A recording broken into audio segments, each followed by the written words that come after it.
Hello, welcome to Communication 24/7's virtual classroom. I'm Jen Furlong, also known as Professor Speech Lady. Today's lesson focuses on the communication process. It's a very basic lesson in communication, but it is also perhaps the most important lesson in communication. And the reason being is because it serves as the foundation, understanding how the communication process works and how to apply it to everyday situations. That serves as the foundation from which we build all of our other communication skills. So it's very important whether you're looking to improve your professional communication skills or your personal communication skills. This is where we need to get started. So let's go. Lesson 1. The communication process. What is the goal of communication? Some will say that the point of communication is to inform or to persuade. Others will say that the point of communication is to educate. And still others will say that the point of communication is to inspire. Although all of these answers do sound like great goals, they aren't really the goal of communication. The goals I just mentioned are actually byproducts of effective communication. The actual goal of communication is really quite simple. It's to create a shared meaning. In order to accomplish this, we have to make sure that whatever message we're sending is in fact the message that's received. Ever hear of something being lost in translation? Well, by understanding the basic fundamentals of the communication process, you'll be better equipped to avoid that problem before it happens. Today, we're focusing on those actions that make up the communication process and how we can apply those actions to improve our communication skills. Merriam-Webster defines the word process as a series of actions that produce something or that lead to a particular result. Since communication is a process, we're going to take a look at the series of actions that make up the process and how those actions can lead to effective or ineffective communication. There are 7 major elements or actions that occur throughout the communication process. These actions don't necessarily follow after one another step by step, like some type of recipe for baking a cake. Rather, they are all interacting with one another simultaneously. And just like any system that's made up of multiple parts, if you make the slightest change in one part, it will impact the entire system. Learning how these different elements affect one another and ultimately how even making slight changes to these elements can impact the entire communication process is the key to becoming an effective communicator.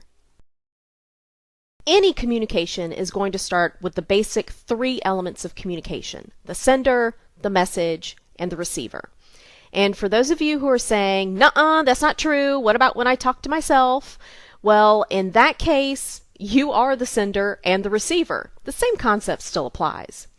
In a nutshell, person A has to figure out a way to send information to person B. For example, in recording this information for you, I had to figure out a few things first, like, do I record it in English? Do I use slang? Should I cuss?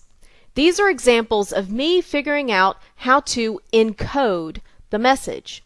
Alternately, the person receiving this message, and in this case, that's you have to interpret the message or decode it in order to understand it. This is the first lesson in using the communication process. As a speaker, I have to make sure I'm encoding the message in a way that the listener will decode it in the way I meant it. In other words, the message you send may not be the message that's received. You see, everybody's different. We all come from different backgrounds, different experiences, different educations, different cultures, etc., etc., etc.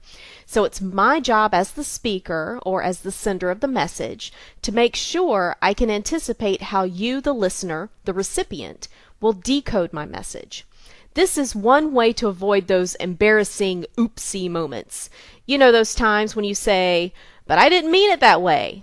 Well, in all honesty, it doesn't matter if you meant it that way or not, because that's the way it was interpreted. That was the way it was decoded.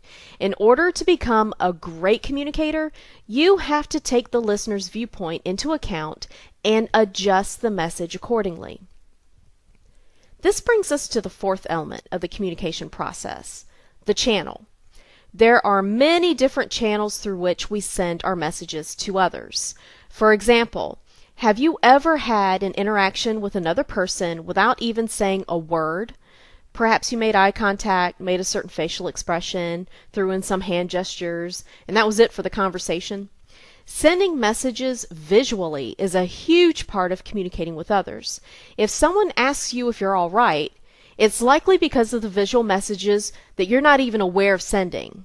You know, they're decoding that sourpuss face of yours and that hunched over body posture and those crossed arms to mean that you must be pissed about something.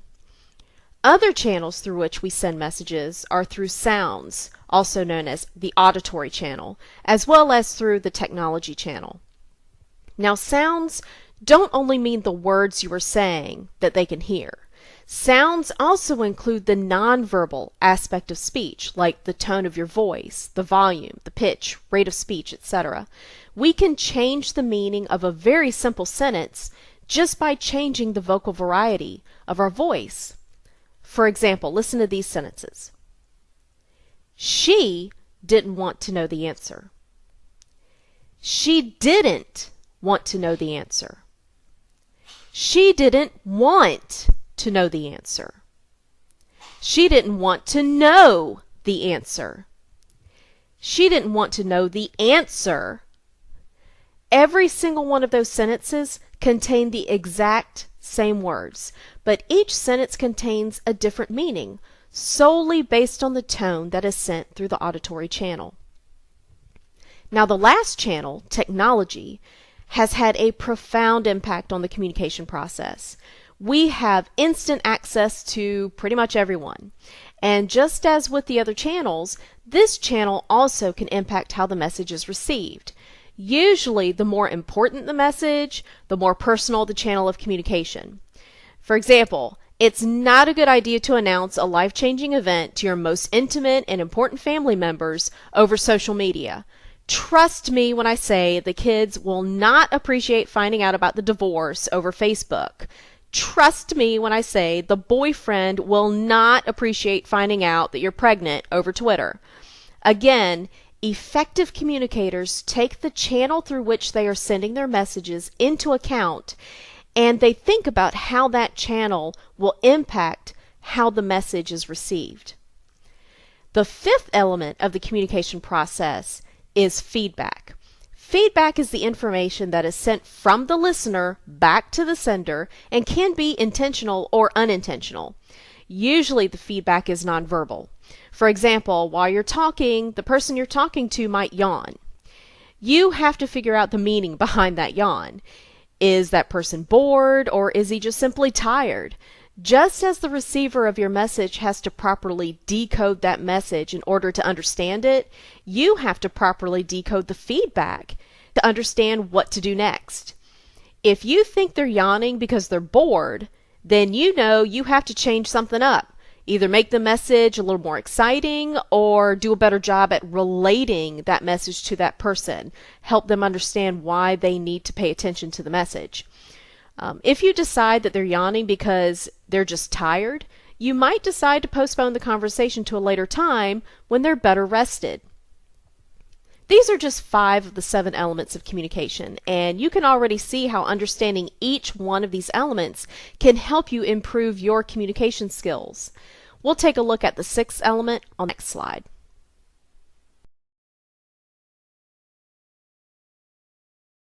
This brings us to the 6th element of the communication process, the environment.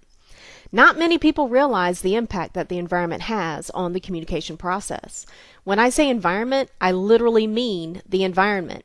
It's pretty much everything that surrounds us. It's the tangible stuff, like the physical location, how the furniture is set up, the size of the room. Think about your home for a minute. Specifically, think about the eating area. Where do you have dinner? Does your family eat dinner together at a table that's small or large? Is it round or is it rectangle? What if you were to change the shape and the size of that table? How would it impact the communication during dinner time if you were to do that? Or if you eat dinner in front of the television, how does that impact the dinner conversation? What if you were to turn the television off? Would dinner time suddenly turn to anarchy and chaos? What about the living room? Do you have chairs that face each other, or does all the furniture point toward the television? Do you think that setup impacts the communication between people when sitting in that room? The environment is also the intangible stuff, like how hot or cold the room is, or even the time of day. Imagine sitting in a classroom that is hot and it's stuffy and you're sitting there for an hour while listening to the teacher lecture. How would that experience be different if the classroom's temperature was actually comfortable and it was cozy? What about if it was cold? Would the temperature impact your ability to pay attention? Sure it would, most likely. The same goes for the time of day. Think back to your most recent argument or conflict. What time of day did it occur? If it was late at night, say going on 2 or 3 in the morning, it's likely that neither one of you were able to have a rational discussion just due to the stress and the exhaustion. Are you more alert and better able to listen and pay attention in the morning? Or is it better in the afternoon? The time of day definitely impacts the quality of our communication and our ability to handle conflict. Sometimes it just isn't the right time to have that conversation. Additionally, culture is a part of the environment. Think about what your culture has taught you about communication. For example, is it appropriate to interrupt a speaker who is presenting a speech to a large audience? Do you speak the same way in church that you do when you're out at the bar? Do you speak to your grandparents the same way you speak to your friends? These are all examples of the expectations that are set by the culture we live in. In our American culture, we expect you to have strong eye contact when communicating because it's an indication that you're being honest, or at least that you're paying attention. On the other hand, there are other cultures that see eye contact as a sign of aggressiveness or even disrespect.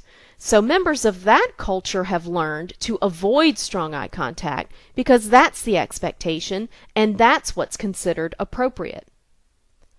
By now, I'm hoping that you can see how all of these different elements play an important role in the communication process. But we're not done yet. There's a final element, and it's one that will mess up a good conversation every single time.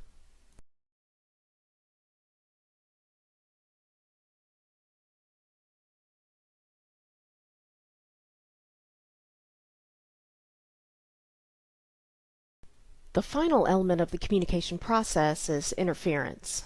It's especially important that you're mindful of this particular element because this is what obstructs the message from being received.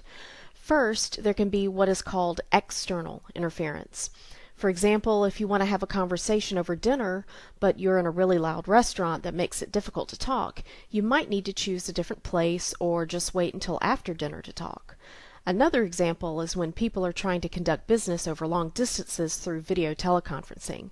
But if the connection is really slow, it can cause the meeting to be cut short or even go sour. Effective communicators pay attention to their surroundings and the possibility of any causes of interference, and they try to avoid them before they become a problem. In addition to external interference, you have to also be mindful of the possibility of internal interference. If a person is worried about a loved one who is very sick or is suffering from pain themselves, that person's ability to pay attention to the conversation is going to be greatly compromised. It's important to be able to recognize when external or internal interference is happening, because then as the speaker, you know you will have to either do something to keep that person engaged in the conversation or hold off the conversation for another time or place. And if you're presenting a speech, well, you just have to work harder to make sure that you're more interesting than whatever is distracting the listener. To review, there's the sender who creates a message that the listener has to interpret. In turn, the listener or receiver sends feedback to the original sender, who must pay attention to that feedback in order to understand whether or not the message was understood correctly. Additionally, the message is sent via 3 different channels: through visuals like facial expressions and hand gestures, through auditory like tone of voice and pitch, and through technology like texting or even television. Moreover, everything that surrounds us, the physical environment as well as culture, affects the entire process. And lastly, there's noise that can cause interference, either externally or internally. So that's the communication process. Look at all that confusion. So many things can go wrong. It's no wonder we're apt to have so many communication problems. What a mess, right? But now that you have a better understanding of the different elements of the communication process and how those elements affect that process, you are better equipped to ensure that your personal as well as professional conversations move in a positive direction.